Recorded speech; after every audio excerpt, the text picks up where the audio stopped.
2029ಕ್ಕೆ ನಾನು ಪ್ರಧಾನಿ ಆಗಬೇಕು, ನಿಮ್ಮ ಸಹಾಯ ನಮಗೆ ಬೇಕು. ಸಿಎಂ ಡಿಕೆ ಶಿವಕುಮಾರ್ಗೆ ಹೈಕಮಾಂಡ್ ಹೊಸ ಟಾಸ್ಕ್ ಅನ್ನು ನೀಡಿದ್ದಾರೆ. ನೂತನ ಸಿಎಂ ಡಿಕೆಶಿ ಹೆಗಲಿಗೆ ಮತ್ತೊಂದು ಜವಾಬ್ದಾರಿ. 2029ಕ್ಕೆ ನಾನು ಪ್ರಧಾನಿ ಆಗಬೇಕು, ನಿಮ್ಮ ಸಹಾಯ ಬೇಕು. ಸಿಎಂ ಡಿಕೆ ಶಿವಕುಮಾರ್ಗೆ ಹೈಕಮಾಂಡ್ ನೀಡಿರುವಂತಹ ಹೊಸ ಟಾಸ್ಕ್. ನೂತನ ಸಿಎಂ ಡಿಕೆಶಿ ಹೆಗಲಿಗೆ ಇದೀಗ ಮತ್ತೊಂದು ಜವಾಬ್ದಾರಿ.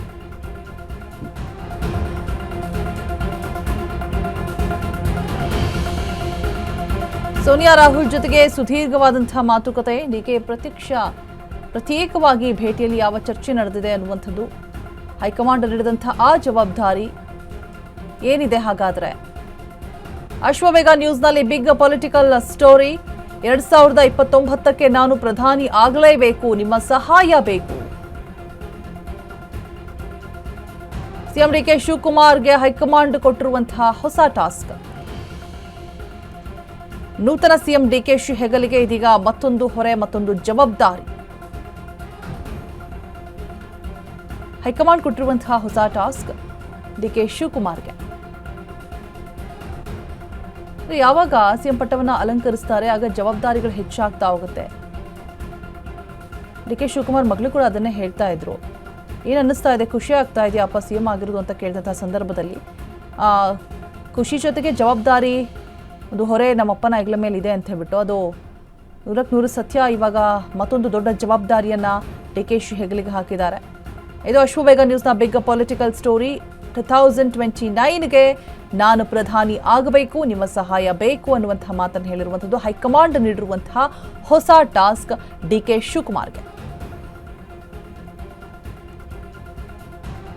ಸರ್ಕಾರ ರಚನೆಯಾದ 3 ದಿನಕ್ಕೆ ಒಂದಷ್ಟು ಗೊಂದಲಗಳು ಉಂಟಾಗುತ್ತೆ. ಹೈಕಮಾಂಡ್ ಹಸ್ತ, ಸಿಎಂಗೆ ಪಕ್ಷದ ಮುಂದಿನ ಸವಾಲು.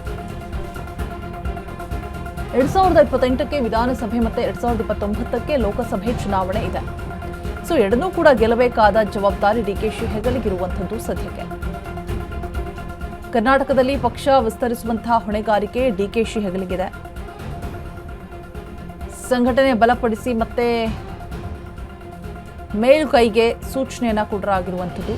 ಸಣ್ಣ ಪುಟ್ಟ ವ್ಯತ್ಯಾಸಗಳನ್ನು ಸರಿಪಡಿಸುವಂತೆ ಸಲಹೆಯನ್ನು ಕೂಡ ನೀಡಲಾಗಿದೆ. ಸೊ 2028ರಲ್ಲಿಯೂ ಕೂಡ ಪಕ್ಷ ಅಧಿಕಾರಕ್ಕೆ ತರ್ತೇನೆ ಅಂತ ಹೇಳ್ಬಿಟ್ಟು ವಚನವನ್ನ ನುಡಿದಿದ್ದಾರೆ. ಸೋನಿಯಾ ರಾಹುಲ್ ಬಳಿ ಸಿಎಂ ಡಿಕೆಶಿ ವಾಗ್ದಾನವನ್ನ ಮಾಡಿರುವಂಥದ್ದು.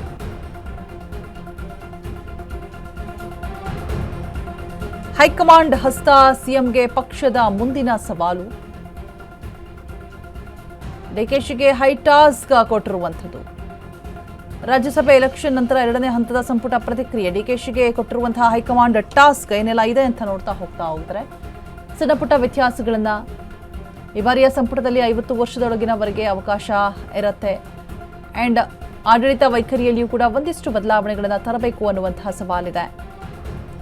2028-29 ಚುನಾವಣೆ ಗೆಲ್ಲೋದಕ್ಕೆ ಈಗ ಆಲ್ರೆಡಿ ಕಾರ್ಯತಂತ್ರವನ್ನ ರೂಪಿಸಬೇಕಾಗತ್ತೆ.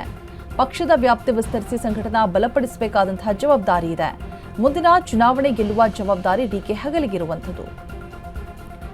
ಇನ್ನು ಸಚಿವ ಸಂಪುಟದಲ್ಲಿ ಹೊಸ ಮುಖಗಳಿಗೆ ಆದ್ಯತೆ ಕೂಡ ಇದೆ. ರಾಜ್ಯಸಭೆ ಎಲೆಕ್ಷನ್ ನಂತರ 2ನೇ ಹಂತದ ಸಂಪುಟ ಪ್ರಕ್ರಿಯೆ ಕೂಡ ನಡೆಯುತ್ತೆ. ಅಂಡ್ ಸಣ್ಣ ಪುಟ್ಟ ವ್ಯತ್ಯಾಸಗಳನ್ನು ಸರಿಪಡಿಸುವಂತೆ ಸೂಚನೆ ಕೂಡ ಕೊಡಲಾಗಿದೆ. ಡಿಕೆಶಿಗೆ ಹೈಕಮಾಂಡ್ ಕೊಟ್ಟಿರುವಂತಹ ಟಾಸ್ಕ್ ಇವೆಲ್ಲವೂ ಕೂಡ ಈ ಬಾರಿಯ ಸಂಪುಟದಲ್ಲಿ 50 ವರ್ಷದೊಳಗಿನವರಿಗೆ ಅವಕಾಶವನ್ನು ಕಲ್ಪಿಸಿಕೊಡಬೇಕಾದಂಥದ್ದು. ಆಡಳಿತ ವೈಖರಿಯಲ್ಲಿಯೂ ಕೂಡ ಒಂದಷ್ಟು ಬದಲಾವಣೆಗಳನ್ನು ತರಬೇಕು ಅನ್ನುವಂಥದ್ದು. 2028-29 ಚುನಾವಣೆ ಗೆಲ್ಲೋದಕ್ಕೆ ಈಗ ಆಲ್ರೆಡಿ ಕಾರ್ಯತಂತ್ರವನ್ನು ರೂಪಿಸಲಾಗ್ತಾ ಇದೆ. ಪಕ್ಷದ ವ್ಯಾಪ್ತಿ ವಿಸ್ತರಿಸಿ ಸಂಘಟನಾ ಬಲಪಡಿಸಬೇಕು ಅನ್ನುವಂಥದ್ದು ಕೂಡ. ಸೊ ಮುಂದಿನ ಚುನಾವಣೆ ಗೆಲ್ಲುವಂತಹ ಜವಾಬ್ದಾರಿ ಇದೀಗ ಡಿಕೆ ಹೆಗಲಿಗಿದೆ.